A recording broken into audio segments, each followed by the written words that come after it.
At the time of this recording, there's no denying the world is in turmoil. A full-blown war initiated by the U.S. and Israel against Iran, missile attacks against Arab Gulf states, hosting U.S. military bases, another invasion of Lebanon, and swirling fears around the globe of rising energy prices. Despite all of the dizzying array of problems, I think this is a good time to pause. Focus not on what seems completely out of our reach, but some grassroots solutions. Gaza hasn't gone away. There, 2 million Palestinians are struggling just to survive. Hello and welcome to The Brief. I'm your host, Jim Clancy. We're joined on this edition by Steve Sosebee, co-founder and executive director of Heal Palestine. Steve, hello, and welcome to The Brief. Thanks for having me, Jim.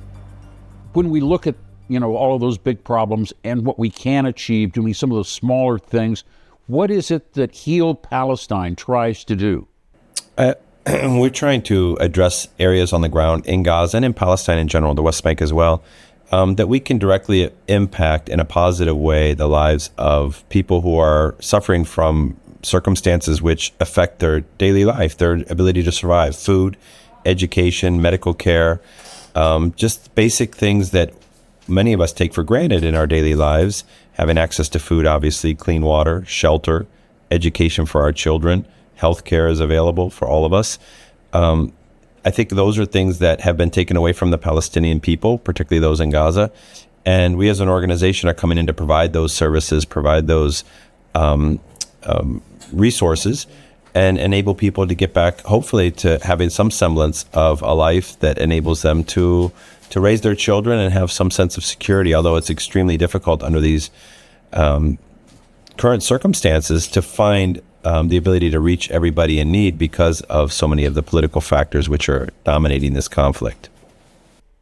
It seems that the trouble never ends for the Palestinians in Gaza. Just recently, Al Jazeera and other news networks were featuring those massive sandstorms that were ripping through the tents, through the shelters that had been built, and you're involved in a lot of that, helping to provide basic shelter for people that have absolutely none. Yeah, we're trying to provide any kind of aid in any area that we can, shelter being one of them. It's important to remember that 90% of the population in Gaza, that's half of them are children, and that's over 2 million people, have had their homes destroyed or damaged to the extent where they're either unlivable or extremely precarious shelter structures. So most people are living in tents. We've been able to provide thousands of tents for people. That's, unfortunately, that's the best that can be done during these current restrictions on getting aid in. There is no ability to rebuild physical structures in Gaza effectively to provide people, especially children, the kind of shelter they deserve, especially during the winter months in which there are these extreme weather situations. But you mentioned earlier, the Palestinians have been going through this for a long time. And I think it's important to remember this has been going on for generations. Gaza has 8 large refugee camps from 1948. Those camps have always been extremely deprived of resources, with open sewage, with inadequate shelter, with crowded environments where people live on top of each other. And they've also suffered from extreme violence over the last many generations since 1948. There's been consistent bombings, consistent siege, and consistent denial of resources and the ability for people to rebuild their lives after losing their homes in 1948, these refugees. So these 8 huge camps have turned into these massive slums. And in many cases now they've been attacked and destroyed. Jabalia camp, for one, which was the largest refugee camp in all of Palestine, including the West Bank, that was completely destroyed last year in Gaza. So over 100,000 refugees who were already refugees from 1948 were once again forced into exile within their own land, internally displaced, and they are in dire need of services. And at the same time, there's been a huge attack on the main service provider for the refugees, UNRWA, which was established in the late 1940s to provide education, social services, and humanitarian aid for the refugee population from Palestine and in Palestine. Those are the main providers. That institution is the main provider of food, of education, of healthcare, of even employment in some circumstances. And they've been attacked, they've been defunded, they've been unable to meet the challenge of this huge influx of more refugees and people who need these services at a critical time in which many people are in fact dying from the lack of the health care and food. And so you have this kind of increased amount of suffering and hardship and cruelty being inflicted on the population, and a reduction on organizations like UNRWA and others to provide aid to those people when they need it the most. How does a small group like yours, Heal Palestine, how do you get in the supplies? You say you work with food, you work with education, you work with health care, you work with mental health as well, but how do you get the supplies in to say, fix up what is left of somebody's home or apartment? I mean, that's a great question, and it's a challenge for us. We're constantly looking for opportunities to get aid in, working with partners like the UNDP, and World Central Kitchen provides food for our kitchen. We feed over 15,000 people a day with food provided by WCK.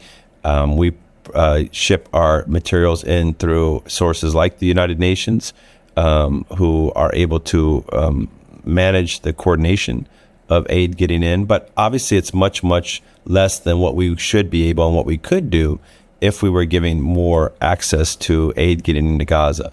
So, there is a ceasefire, and yet people are still being killed, and yet there's a constant interruption of supplies. At least that's what we read. That's what we see. Yeah, that's true, especially with the war with Iran that has brought another round of closure to Gaza, which has been undergoing this kind of continued restrictions since October of 2023. And even before that, I mean, Gaza, we always struggled. We built in the late 2000s, we built, in 2019, we opened the first pediatric cancer department in Gaza. And it took 4 years to build that, although we had the money, simply because we couldn't get supplies in. We couldn't get material in because of the ongoing closure and siege on Gaza. So it's been going on even before 2023, but obviously it's at a different level now, where food's being denied, building supplies are being denied, medical equipment, medical aid, even humanitarian access for medical personnel. Like over 50% of the doctors now are denied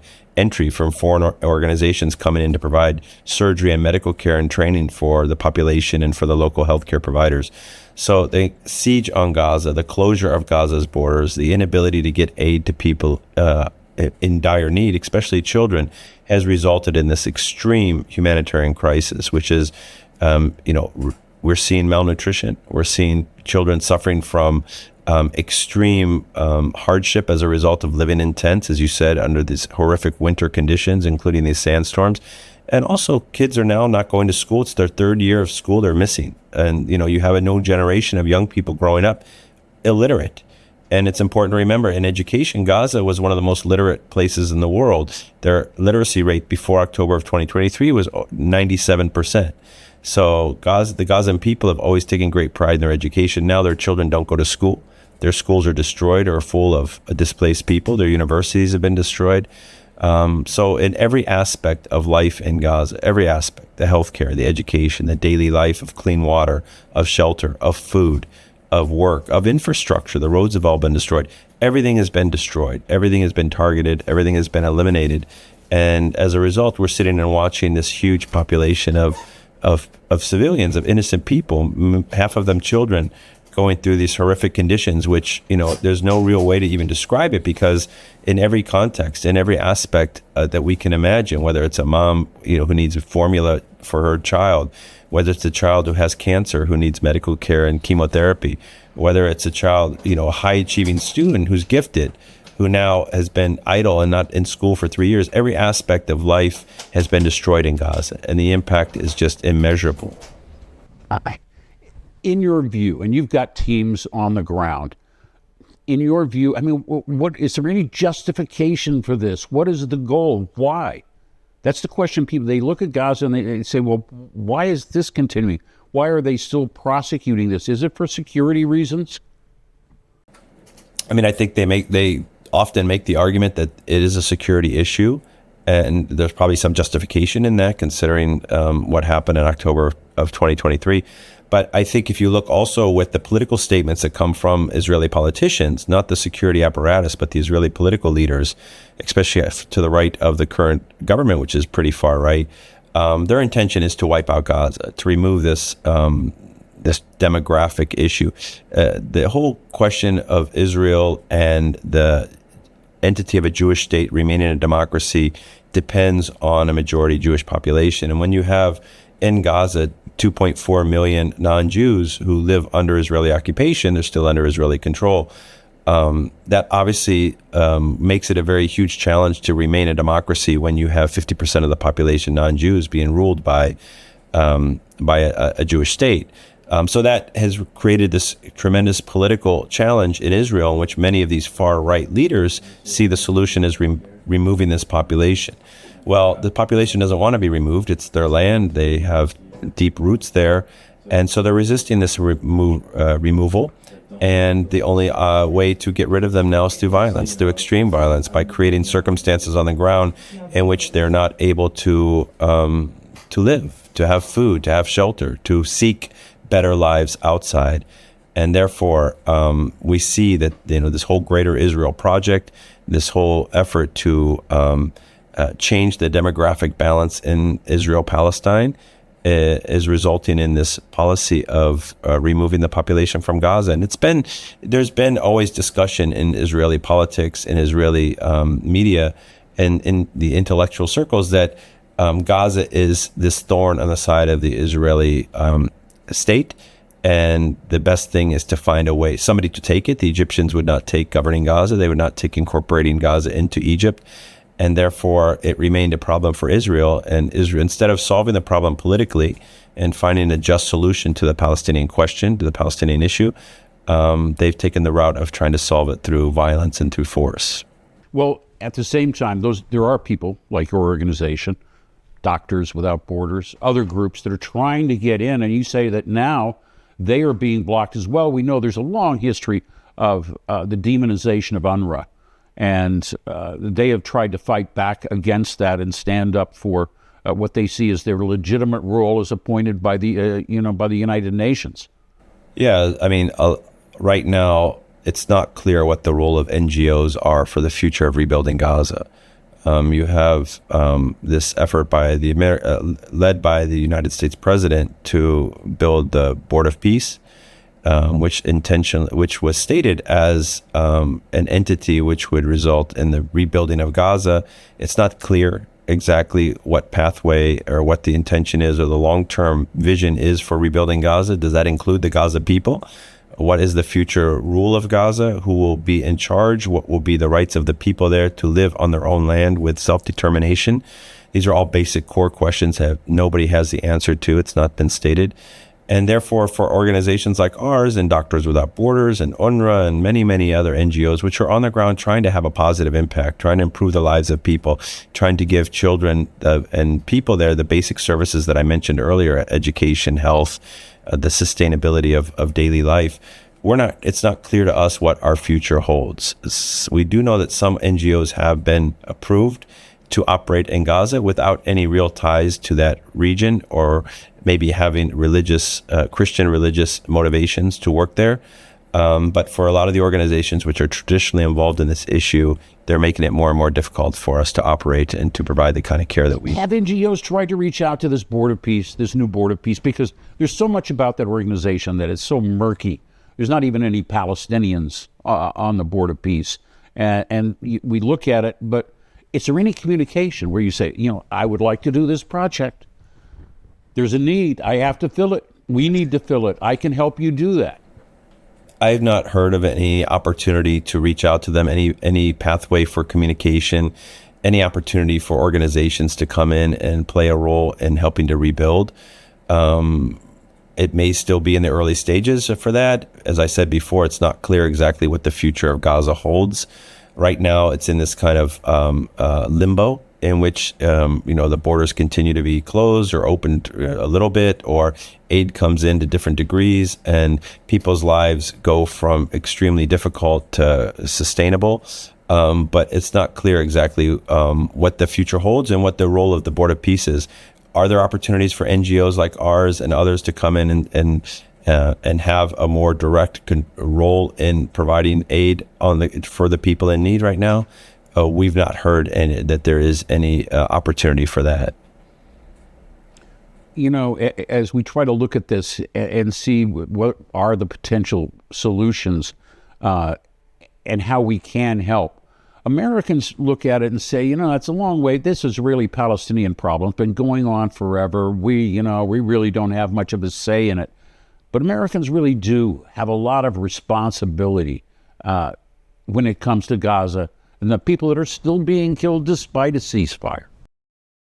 Yeah, absolutely. I mean, look, we all know very well that our military and financial and political support, our aid to Israel, our financial support for Israel, our political support for Israel is what has enabled the Gaza situation to continue. And that without the bombs that we provide, without the political coverage that we provide at the UN and in other places, and without the financial support, we've given, I think, over $20 billion in the past couple of years, directly and indirectly through military aid and financial aid to the state of Israel, they would not be able to continue to commit the crimes that are being committed in Gaza.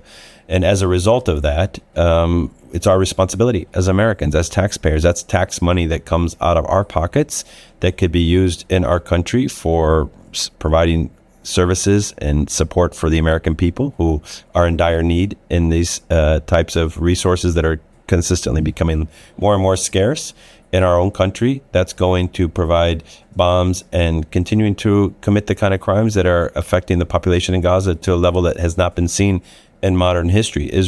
Gaza has the highest per capita of child amputees in modern recorded history. They've never seen this number of amputees before among children. That's on us. Those are our bombs that are resulting in these children losing their legs. It's also now there's over 18,000 new orphans who've lost both their parents in Gaza. They're a whole new generation of children who are orphans now in Gaza. That's on us. We killed their parents. Those are our bombs as Americans. It shames me and hurts me to say that as a proud American, as a patriotic American, to think that our tax money would go to killing people and creating orphans and creating a new generation of amputees. But that's the reality. We can't deny the facts. So we have a responsibility to undo the suffering and the crimes that have been committed against the innocent children and the innocent people in Gaza. We have a moral and ethical responsibility to help heal the wounds that we've created. And that's what our organization is about, is coming in and doing something positive, is showing these children that we do care, that we do want to help heal them and rebuild their lives and give them a better future and a better opportunity for a life that's been taken away from them. It's not only money when it comes to the United States and to the role that Americans can play. It is also the political pressure. Because of the amount of aid that the United States gives to Israel each year, it has influence. Let's face it, but the influence isn't being used. You mentioned the West Bank earlier, and you work there as well. It seems that they're under unprecedented pressure where they are being forced out of their homes. Entire Palestinian communities on the West Bank and the South Hebron Hills are under pressure right now, people trying to push them out. Yeah, I just came back from the West Bank, and I've lived there for many, many years, and I've never seen the circumstances. I've lived through 2 intifadas. I've lived through, the Gulf Wars, and have seen, extreme circumstances with movement, with settler violence on the ground in Gaza or in the West Bank. But I've not seen the extent of it being supported and as open as it is today. I was in Tulkarm, which is a town in the northwest part of the West Bank, and there are 2 refugee camps there, again, from 1948, the Nur Shams camp and the Tulkarm refugee camp. Both of those camps are empty. The population, thousands of people, again, half of them children, have been forced out of those camps, and they sit idle. They sit as just these huge neighborhoods with homes, and that people can look and see their home, but they can't enter. That's been more than a year now. So you have tens of thousands, and that's true at the Jenin refugee camp as well. You have tens of thousands of people who've been forced out of their homes in the West Bank. Again, these are refugees who lost their homes in 1948, lost their lands in 1948, who are still waiting for justice. And they have again been forced out of their homes violently, by force. And that, again, it happens in the South Hebron Hills, as you mentioned. It's happening all over the West Bank. And unfortunately, now you have a government in Israel which supports this policy of forced removal, of extreme violence, and then giving kind of coverage to the settler movement, which is on the ground creating such violence and inflicting such violence. They've killed dozens of Americans in the West Bank in the last couple of years without any kind Palestinian Americans. Yes, sorry. Palestinian Americans, people who have American passports or American citizens, whether their origin is Palestinian or not, it doesn't matter to us as Americans. They are our fellow countrymen and countrywomen.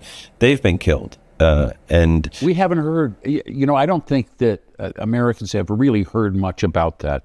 The news media has more or less moved on after the headlines about October 2023 and the devastating air attacks that were carried out on Gaza. They've just leveled that entire space. We don't see a lot of it anymore in the news media in the U.S. This is true, and I don't think that's by chance. There is now a concerted effort to absorb and to buy up a lot of the media, which has been kind of sharing content on what's happening in Gaza. We've seen TikTok, for example, one of the main tools of influence in the younger generation by giving them exposure and access to content on the ground, which is unfiltered. That now is in the control of someone who's extremely pro-Israel and does not want that content to be shared. So the algorithm gets pushed down. We've seen CBS News kind of in the same direction, CBS Network kind of move in that same direction. And now also CNN and some other major networks are being purchased by the same people. I don't think that's going to have a significant long-term impact simply because so many young people now are able to get news and get sources of information unfiltered from the ground. And I think it's very hard to put a stop to that.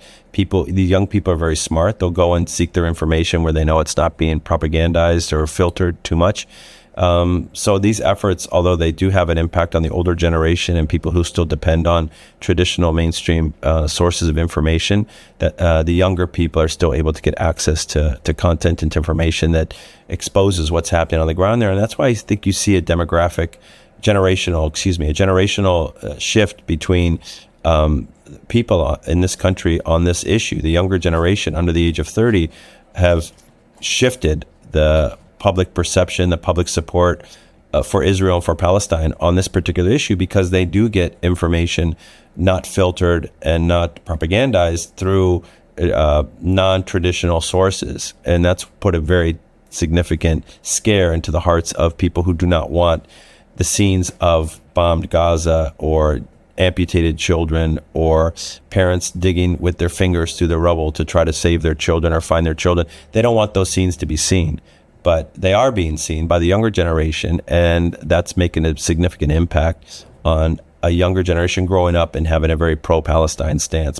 They're anti-conflict, they're anti-children being killed, and I think we all stand with that perception. We want to see people grow up in a safe environment. We don't want children to be hurt, obviously, and we don't want them to be hurt with our weapons, with our bombs, with our political support, with our financial aid. And I think a lot of young Americans are making that equation and putting that together, that this is our responsibility and that we have to put a stop to it. Having worked inside CNN and largely seen the workings of the mainstream media, some development that really matters to me was when the Washington Post announced it was just going to cut all of its reporters in the Middle East. And one of the ways that things are controlled is that if you don't have anybody reporting the stuff on the ground, if you don't have that, you're missing something in the whole piece for the mainstream media. But they just don't want to deal with the story at all. Now, when you talk about young people, and we see the shift in the political winds going on when it comes to Israel and the Palestinians, we see that on the streets in the United States. There's a lot of suppression going on, but we still see that. But it's a long time coming. I don't see it, on the horizon as suddenly achieving political power in a short period of time to be able to turn things around. And my concern is, and you've been there, as you said, you've lived there on the West Bank. You worked in Gaza. You've seen it all. I mean, is there a risk here that there's going to be dramatic moves by this government, the most extremist right-wing government in the history of the state of Israel, that they're actually going to try for mass ethnic cleansing? I mean, I hope not. I think we're all concerned about that right now. I think everything's on the table. I mean, we just started an unprovoked war with Iran, and this is something that every American should be extremely concerned about. It's one of the few times in our history that we just, unilaterally were involved with a military action against somebody who was not overtly threatening us. And so anything's on the table these days in the Middle East. I know, for example, Al-Aqsa Mosque, one of the third holiest sites in Islam, worshippers during the holy month of Ramadan have no access to it. It's completely empty. That's unprecedented. These kind of things that are happening today have never happened before in that region. That's front page news in Israel. It's not making any news, I don't think, in Western capitals. It's mentioned, but that's front page news there. That matters. The whole situation is taking a turn in a direction that none of us can predict how far it will go. There doesn't seem to be any controls or any limitations on any actions that the Israeli government can do, or even our government to some extent. And therefore, we have to be prepared for anything. And, for organizations like ours, which want to help provide humanitarian aid, which want to help provide the kind of life-sustaining support that particularly children need, it's very concerning, because the scale of this issue is what is driving all of us into kind of very, very deep, worrisome concern. There's just hundreds of thousands of children in Gaza who are living on just one meal a day. There's hundreds of thousands of children in Gaza who don't go to school, who need health care, who have mental health and extreme psychological trauma. I want to talk about the mental health issues, especially when anybody, even the casual viewer looking at the YouTube videos coming in, or the spotty mainstream media coverage, can see that these are children that are in absolute despair, as you said, many of them, thousands of them, without any parent at all, thousands of them handicapped or, having lost a limb, they're amputees. And it's got to be an incredible emotional, mental strain on them. The entire population of Gaza, children, adults, old people, every single person is traumatized. But for children who don't have any level of understanding of the world in an adult manner, to try to understand what's happening, to digest the circumstances, why this is happening, it's even more of a challenge for organizations like ours to come in and provide those kind of services. We do have a very amazing and brave mental health team on the ground trying to provide counseling and support and therapy for traumatized children. But the scale is overwhelming, and the ongoing source of trauma continues. They continue to live under bombs. They continue to live displaced. They continue to have injuries to themselves or their family members, or have parents who've been killed, and they continue to go to bed hungry every night. So the source of trauma continues, so it's almost impossible to effectively treat it. But I think the larger issue is, what are the long-term consequences for this, for the population? How does an entire population go through years and years of trauma, extreme trauma, violence, suffering, and how do they recover when the time comes to recover, to get back to be a healthy society in which people can grow and care for each other and love and be productive members of a global community? The one thing I think we all should say and acknowledge and admire about the Palestinian people in general, and those in Gaza, is their resilience, and the fact that they have not turned on each other and created this kind of Lord of the Flies society. They continue to live and support each other. They continue to try to have some semblance of community and community support, despite not having the basics to survive and to live. Is truly admirable, I have to say. Having lived there and worked there for decades, I am always amazed by their ability to overcome and to stay human, and to keep their sense of community and to keep their sense of humanity, despite being treated in such an inhumane way. But the long-term consequences of what's being inflicted on the population, especially for children growing up into adulthood, I don't think we've ever seen that before. And it's going to be a huge, huge challenge to to undo that when we do reach a moment where there is rebuilding, where there is peace, and when there is space to help everyone to heal there. Well, the work is ongoing, and you tackle it, the small jobs, the big jobs. It's an overwhelming challenge, all of that. How can people find out more about your organization, Heal Palestine? They can visit our website, healpalestine.org. We have all the information of the work we do there. Our organization is built on 4 main pillars, which is health, education, aid, and leadership. Our goal is really to identify any area that we can have a positive impact in a non-religious, non-political way, and try to help the people there, in particular children. And as I mentioned, these are all such critical areas. We could build an organization for each one of these pillars, just for education, just for health, just for humanitarian aid. But we feel, having done this work for over 30 years, we have the ability to come in and affect in a positive way all of these areas. And we're a grassroots organization.